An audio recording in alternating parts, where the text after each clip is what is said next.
17 करार आपण केलेले आहेत।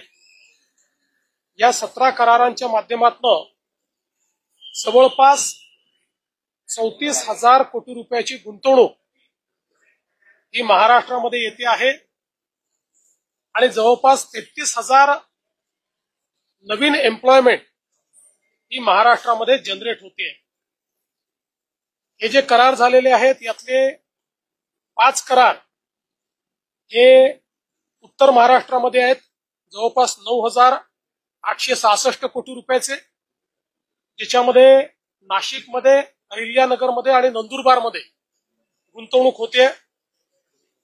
5 करार हे पुणे विभागामध्ये त्या ठिकाणी होत आहेत, जवळपास 11,966 कोटी रुपयाची इन्व्हेस्टमेंट आहे। 6 करार हे विदर्भामध्ये होत आहेत, जे 11,642 कोटी रुपयाचे आहेत आणि गडचिरोली, चंद्रपूर आणि नागपूर या भागामध्ये ही इन्व्हेस्टमेंट होणार आहे आणि 3,000 कोटी रुपयाची इन्व्हेस्टमेंट ही रायगडमध्ये आहे, ज्यामध्ये मोठ्या प्रमाणात त्या ठिकाणी एम्प्लॉयमेंट देखील जनरेट होणार आहे। आणि आपण जर बघितलं तर वेगवेगळ्या सेक्टरमध्ये देखील ही गुंतवणूक येते आहे। याच्यामध्ये ईव्ही बस आणि ट्रक आहे, याच्यामध्ये इलेक्ट्रॉनिक्स आहे, याच्यामध्ये स्टील आहे, याच्यामध्ये सोलर मॉड्यूल आहे, याच्यामध्ये डिफेन्स आहे आणि इतरही काही वेगवेगळ्या पद्धतीनं ही इन्व्हेस्टमेंट येते।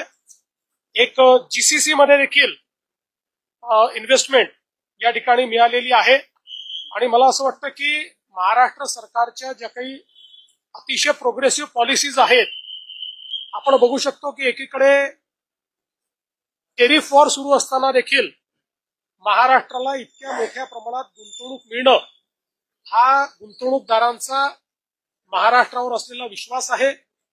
आपल्या उद्योग विभागाच्या माध्यमातून ज्या प्रकारे आपण मैत्री सारखं एक पोर्टल तयार करून उद्योजकांना end to end digital experience दिलेला आहे, त्यांच्या गुंतवणुकीत सगळ्या मान्यता आपण त्यांना देतो आणि लवकरच आम्ही 100% जे लँड अलॉटमेंट आहे त्याचे डिजिटल पोर्टल सुरू करतो। त्यामुळे अशी अतिशय ट्रान्सपरंटली या ठिकाणी एक एक्सपिरियन्स हा गुंतवणूकदारांना येत असल्यामुळे मोठ्या प्रमाणात गुंतवणूक या ठिकाणी वाढते आहे आणि पुढच्याही काळात अशाच प्रकारे गुंतवणूक आपल्याला पाहायला मिळेल। सर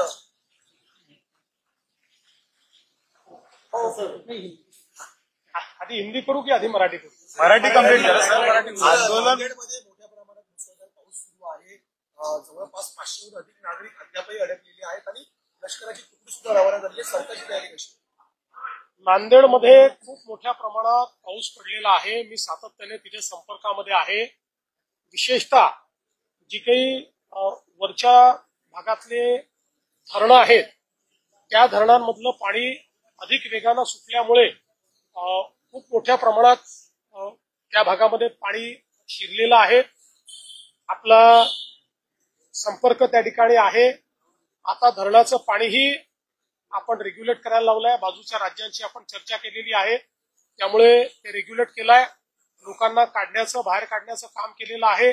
एनडीआरएफ त्या ठिकाणी होतीच, पण जो काही पाण्याचा वेग होता तो पाहता आपण लष्कराला देखील त्या ठिकाणी पाचारण केलेलं आहे आणि आता जी काही सगळी परिस्थिती आहे ती पूर्णपणे जे काही प्रशासन आहे, प्रशासन योग्य प्रकारे हाताळत आहे।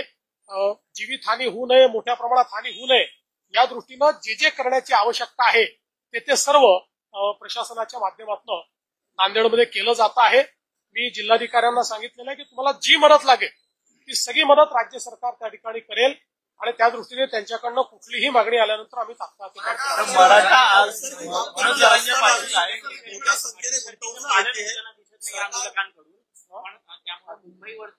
मोठ्या प्रमाणात ताण झालं असं मला असं वाटतं की आज सकाळी आंदोलक त्या ठिकाणी आलेले आहेत। मनोज जरांगे पाटील हे उपोषणाला बसले आहेत। त्यांनी देखील सगळ्यांना आवाहन केलेलं आहे की आपल्याला नियमाने उपोषण करायचं आहे आणि सगळ्यांना सहकार्य करण्याचं आवाहन केलंय। शासनाची पण भूमिका सहकार्याचीच आहे, कारण आम्ही पहिल्या दिवशीपासून सांगितलं की लोकशाही पद्धतीनं एखादं आंदोलन जर चालत असेल तर त्या आंदोलनाला कुठलीच मनाई करण्याचं कारण नाहीये. लोकशाहीमध्ये चर्चेतनं प्रश्न सोडवायचे असतात. आंदोलन त्याचा एक मार्ग असतो. त्यामुळे अशा प्रकारच्या आंदोलनाला जे काही सहकार्य पाहिजे ते सरकारच्या वतीनं आम्ही करतो. विशेषतः माननीय उच्च न्यायालयाने जे काही आदेश दिले आहेत त्या आदेशानुरूप त्या ठिकाणी सगळं सहकार्य चाललंय. हे खरं आहे की काही तुरळक प्रमाणात आंदोलकांनी काही ठिकाणी रास्ता रोको केला, थोडं ट्रॅफिक डिस्ट्रप्शन केलं, पण पोलिसांनी त्यांच्याशी चर्चा केल्यानंतर काही ठिकाणी आंदोलकांनी सहकार्य केलेलं आहे आणि त्या जागा मोकळ्या केलेल्या आहेत. पण अर्थात इतक्या मोठ्या प्रमाणात लोक आल्यानंतर काही ना काही ट्रॅफिकचं डिस्ट्रप्शन हे होत असतं. ते डिस्ट्रप्शन झालेलं आपल्याला पाहायला मिळतंय. अर्थात या सगळ्या गोष्टींमध्ये एकाच गोष्टीची खबरदारी निश्चितपणे घ्यावी लागेल की काही लोकच जरा वेगळ्या पद्धतीनं वागतात आणि त्यांनी मग संपूर्ण आंदोलनाला गालबोट लागतं. तर अशा प्रकारे कोणी वागू नये याच्याकडे लक्ष द्यावं लागेल. आणि मला असं वाटतं की श्री मनोज जरांगे पाटील यांनीही तशाच प्रकारचं आव्हान केलेलं आहे की कोणीही अलोकतांत्रिक पद्धतीनं किंवा आडमुठेपणानं या ठिकाणी वागू नये. शेवटी मी देखील सगळ्या आंदोलकांना हेच आवाहन करणार आहे, कारण आज या ठिकाणी जे काही चाललेलं आहे ते माननीय उच्च न्यायालयाने दिलेल्या निर्देशानुसार प्रशासनाला काम करावं लागणार आहे. आता हे काही शासनाच्या निर्देशाने नाहीये, उच्च न्यायालयाच्या निर्देशाने प्रशासन काम करणार आहे. त्यामुळे प्रशासनावरही काही बंधनं त्या ठिकाणी जी काही उच्च न्यायालयाने टाकलेली आहेत ती त्यांना पाळावी लागतील. अर्थात त्या बंधनात राहून लोकशाही पद्धतीनं सगळं सहकार्य हे त्या ठिकाणी प्रशासनही करत आहे आणि सरकारचंही त्या संदर्भात कुठलंही वेगळं मत नाहीये.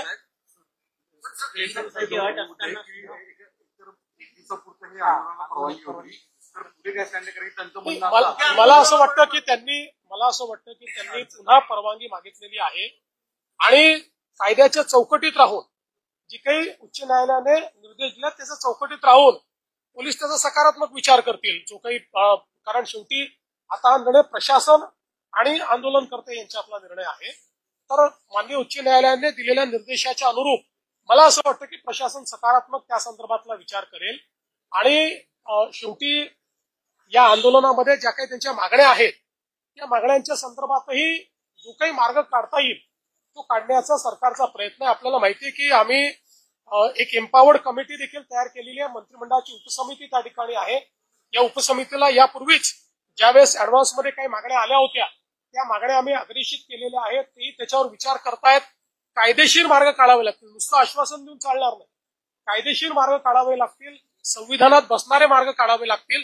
तशा प्रकारचे मार्ग कसे काढता येतील असा प्रयत्न आहे.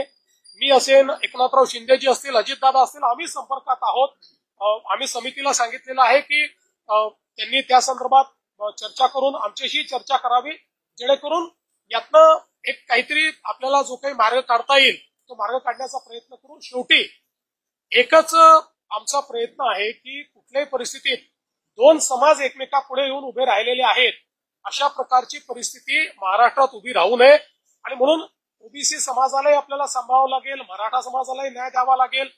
आणि शेवटी मी पुन्हा एकदा सांगतो की आपण हे सगळ्यांनी बघितलेलं आहे की गेल्या 10 वर्षामध्येच जेवढा काळ आमचं पहिलं युतीचं सरकार होतं, दुसरं युतीचं सरकार आणि आता तिसरं युतीचं सरकार, या काळातच मराठा समाजाला न्याय मिळालेला आहे. इतर कुठल्याही काळात मराठा समाजाला न्याय मिळालेला नाही. आरक्षण देण्याचं कामही आम्ही केलं आहे, सारथीचं कामही आम्ही केलेलं आहे, अण्णासाहेब पाटील आर्थिक विकास महामंडळाचं कामही आम्हीच त्या ठिकाणी करून उद्योजक तयार केलेले आहेत. आणि त्यासोबत पंजाबराव देशमुख निर्वाह भत्ता देखील आम्हीच सुरू केलेला आहे. परदेशी विद्यार्थ्यांना पाठवणं देखील आम्हीच सुरू केलेलं आहे. त्यामुळे या सगळ्या गोष्टी शिक्षणाच्या असतील किंवा वेगवेगळ्या असतील रोजगाराच्या, या सगळ्या आमच्या सरकारने त्या ठिकाणी केलेल्या आहेत. त्यामुळे मराठा समाजाबद्दल आम्ही सकारात्मकच आहोत. कुठल्याही प्रकारे मराठा समाजाच्या संदर्भात आमच्या मनात काही शंका नाहीये. या समाजाच्या पाठीशी आम्ही आहोत. पण त्याचवेळी काही लोक जाणीवपूर्वक हा प्रयत्न करतायत की हे कसं एस्केलेट झालं पाहिजे, कसे दोन समाज एकमेकासमोर आले पाहिजेत, कसं ओबीसी आणि मराठा असं भांडण लागलं पाहिजे. काही लोकांचे स्टेटमेंट सकाळी बघितले मी, त्यांचे प्रयत्न काय माझ्या लक्षात येतात. पण त्यांना मी सांगतो अशा प्रकारे आंदोलनावर पोळी भाजण्याचा प्रयत्न करू नका, तुमचं तोंड भाजेल. हे मला त्यांना सांगायचं आहे. शेवटी मुंबई, महाराष्ट्र, आपलं सोशल फॅब्रिक, या सगळ्या गोष्टी महत्वाच्या आहेत. आपल्याला एखादा निर्णय जो घ्यायचा असतो त्या निर्णयाचा दीर्घकालापर्यंत त्याचा परिणाम होत असतो. त्यामुळे अशा प्रकारचे निर्णय हे चर्चेतनं घ्यायचे असतात, सर्वसमावेशक घ्यायचे असतात. एकाला समोर करायचं, मग दुसऱ्याला नाराज करायचं, मग त्याला समोर आणायचं, अशा प्रकारचे प्यादे लढवणे, अशा प्रकारचे एकमेकासमोर लोक झुंजवणे हे या सरकारचं धोरण नाही. आम्ही त्यातनं प्रयत्नपूर्वक मार्ग सर, काढतो. तुम्ही चर्चेबद्दल बोलताय. आंदोलक आणि तुम्ही, आंदोलक आणि सरकारमध्ये काही चर्चेची शक्यता म्हणजे काही त्या संदर्भात काही पावलं? या दोघांमध्ये एक सकारात्मक चर्चा होईल आणि सकारात्मक चर्चेमधून या गणेशोत्सव काळामध्ये कारण तुमच्या काळामधलं आंदोलन या संदर्भात आणि निश्चितपणे मी आपल्याला सांगितलं की आपण त्याकरताच ही समिती तयार केलेली आहे. ती समिती त्यांच्या ज्या मागण्या आहेत त्या मागण्यांवर विचार करते आहे, त्याच्यानंतर चर्चा देखील करेल. जी काही चर्चा त्या ठिकाणी आवश्यक आहे ती चर्चा करून तोडगा काढायचा प्रयत्न करू. वेगवेगळ्या लेवलवर ही चर्चा होत असते. त्यामुळे आणि यापूर्वीही चर्चा एक प्रकारे कमिटीने सुरूच केलेली आहे, कारण मागण्यांवर कमिटीची एक बैठक देखील झालेली आहे आणि मग त्यातनं कमिटीने वेगवेगळे म्हणजे त्या मागण्यांच्या संदर्भात कायदेशीर पोझिशन काय आहे. आता शिंदे समिती आहे, शिंदे समितीचा अभ्यास कुठपर्यंत आलेला आहे. शिंदे समितीला ऑलरेडी एक्सटेन्शन देण्याचा ठराव देखील या कमिटीने घेतलेला आहे. त्यामुळे असं नाहीये की कमिटी काही करत नाही, कमिटी करतेच आहे. ही एम्पावर्ड कमिटी आहे. या कमिटीला शासनाचे सगळे अधिकार आहेत. ही कॅबिनेटची कमिटी आहे. कॅबिनेटच्या सब कमिटीला कॅबिनेट पुढे जावं लागत नाही. कॅबिनेटची सब कमिटी ज्यावेळेस एखादा निर्णय करते त्यावेळेस तो कॅबिनेटचा निर्णय म्हणजे मंत्रिमंडळाचा निर्णय मानला जातो. अशा प्रकारची एम्पावर्ड कमिटी आपण तयार केली आहे. त्यामुळे मला असं वाटतं की निश्चितपणे त्यातनं जो काही तोडगा काढायचा तो आपण काढू. मात्र कुठेही लोकांना त्रास होईल असं वागणं हे योग्य होणार नाही. त्यामुळे माझं आव्हान आहे की लोकांना त्रास होईल असं कोणी वागू नये. सर, रेल्वे स्थानकांवर मोठ्या प्रमाणामध्ये आहे आंदोलकांचे गेलेले आहे, पाऊस आहे, पाठिंबा पण आम्ही मागे हटणार नाही आणि उठणार नाही अशी टोकाची भूमिका घेतली जाते. असं आहे की शेवटी चर्चेतनं मार्ग निघेल ना, चर्चेतनंच मार्ग निघत असतो. मला असं वाटतं की त्यांनाही माहिती आहे कायदे आहेत, व्यवस्था आहे, समित्या आहेत. त्यामुळे सगळ्या गोष्टी एकदम सगळ्या पदरी पडतात असं नाही आहे, पण आपण चर्चेतनं मार्ग काढत असतो. आता मागच्या काळामध्ये आपण 10% रिझर्वेशन दिलं. आज अशी परिस्थिती नाही आहे. 10% आरक्षण लागू आहे. त्या आरक्षणाप्रमाणे भरती झाली आहे, भरती चालली आहे. त्याच्यामध्ये ते आरक्षण कुठेही कोर्टाने नाकारलेलं नाही. कोर्टात आरक्षण आतापर्यंत नीट टिकलेलं आहे. त्यामुळे आताची परिस्थिती अशी नाही की मराठा समाजाला आरक्षण नाहीये, ते ऑलरेडी आहेच. मराठा समाजाचं आरक्षण टिकलेलं आहे. पण एक गोष्ट मात्र निश्चित आहे की वेगवेगळे पक्ष जे या संदर्भात सोयीची भूमिका घेत आहेत त्या पक्षांना माझं आव्हान आहे की सोयीची भूमिका घेऊ नका. भूमिका घ्यायची तर ठाम भूमिका घ्या. ठाम भूमिका घेताना दिसत नाही. आम्ही तर बोललोच होतो, याचंही करा त्याचंही करा, अशा प्रकारची भूमिका नको. जे कायदेशीर आहे ती कायदेशीर भूमिका घ्या ना. तुमची भूमिका सांगा, काय कायदेशीर भूमिका आहे. या संदर्भात ते भूमिका याकरता सांगणार नाहीत, कारण त्यांना समाजामध्ये भांडण होताना कुठेतरी त्यातनं राजकीय फायद्याचा वास येतो. आम्हाला राजकीय फायदा करून घ्यायचा नाही. आम्हाला सगळे समाज सांभाळायचे. आमचं सरकार इतक्या मोठ्या संख्येनं या ठिकाणी निवडून आलं कारण आम्ही सगळ्या समाजाला सांभाळलेलं आहे. सगळ्या समाजाने आम्हाला मतदान केलेलं आहे. त्याच्यामुळे आम्हाला सगळ्यांना सांभाळावं लागेल. सगळ्यांना सांभाळून सगळ्यांचे ऍस्पिरेशन जे आहेत ते ऍस्पिरेशन कसे पूर्ण करता येतील हे आम्हाला प्रयत्न करायचा आहे. सर, रेल्वे स्टेशन सर एकीकडे काँग्रेस असेल किंवा ठाकरे गट असेल किंवा शरद पवार गट असेल ते मात्र यावरती ठाम भूमिका घेत नाही. सरकारने निर्णय घ्यावा असं उत्तर दरवेळी म्हणूनच मी मागतो, कारण या सगळ्या लोकांनी मागच्या काळामध्ये याच्या संदर्भात एक सर्वपक्षीय बैठकीत ठराव करून सह्या केलेल्या आहेत. आपल्याला सगळ्यांना माहिती आहे त्यांनी सह्या केलेल्या आहेत. त्यांचं पत्र आहे, पब्लिक डोमेनमध्ये पत्र आहे. त्यामुळे त्यांची भूमिका काय आहे ही त्या पत्रातनं बाहेर आलेली आहे. म्हणून मी म्हटलं की आता सोयीची भूमिका घेणं आणि लोकांची दिशाभूल करणं हे बंद केलं पाहिजे. या ठिकाणी आपल्याला महाराष्ट्राचं सोशल फॅब्रिक हे कसं नीट ठेवता येईल, आपली सामाजिक वीण ही कशी नीट ठेवता येईल हा प्रयत्न आपल्याला करावा लागेल. सर, आंदोलनकर्ते आहेत ते स्थानकांमध्ये पाहायला मिळते, कारण की पाऊस देखील आहे तो सुरू झालेला आहे मुंबईमध्ये. त्यामुळे रेल्वे स्थानकांवर सध्या मोठ्या प्रमाणामध्ये हे आंदोलन करते. पण मला असं वाटतं की काही ठिकाणी आंदोलकांनी रास्ता रोको वगैरे केला, पण पोलिसांनी बोलल्यानंतर रस्ता त्यांनी रिकामाही केला. सर, आज पीएम मोदी ने जापान जाके महाराष्ट्र की इन्वेस्टमेंट की तारीफ की है. All credit goes to you. आज कितने एमओयू साइन हुए और क्या इन्वेस्टमेंट? देखिए, सबसे पहले तो मैं आपको बताना चाहता हूं कि महाराष्ट्र में आज हम लोगों ने 17 एमओयू साइन किए हैं. करीब 34,000 करोड़ के एमओयूज है. इसमें करीब 33,000 न्यू एम्प्लॉयमेंट जनरेट हो रही है. ये नासिक विभाग में नासिक है, अहिल्यानगर है, नंदुरबार है, यहाँ पर एमओयूज है. पुणे विभाग में पुणे में एमओयूज हुए. विदर्भ में नागपुर है, चंद्रपुर है, गढ़चिरौली है, और हमारे रायगढ़ में भी एमओयूज यहाँ पर साइन हुए हैं. और इसके कारण बड़े पैमाने पर एम्प्लॉयमेंट आएगी. ये ईवी में है, बस में, ईवी बस में, ईवी ट्रक में, सोलर मॉड्यूल में, डिफेंस मैन्युफैक्चरिंग में, जीसीसी में, यानी हर प्रकार के एमओयूज ये आज हुए हैं और बहुत क्रेडिबल ऐसी इंस्टीट्यूशंस के साथ हुए हैं. और मैं ऐसा मानता हूं कि एक प्रकार से महाराष्ट्र में ईज ऑफ डूइंग बिजनेस का जो काम हम कर रहे हैं उसके ऊपर लोगों ने विश्वास जताया. सर, उद्धव ठाकरे का कहना है कि मराठाओं के धर्मों पर बंदूक रखकर कौन गोलियां चला रहा है, ये खुद मुख्यमंत्री ढूंढ रहे हैं. देखिए, उद्धव ठाकरे जी के सरकार के कार्यकाल में मराठा समाज के लिए किया हुआ एक काम वो दिखाया, उसके बाद बोले. सर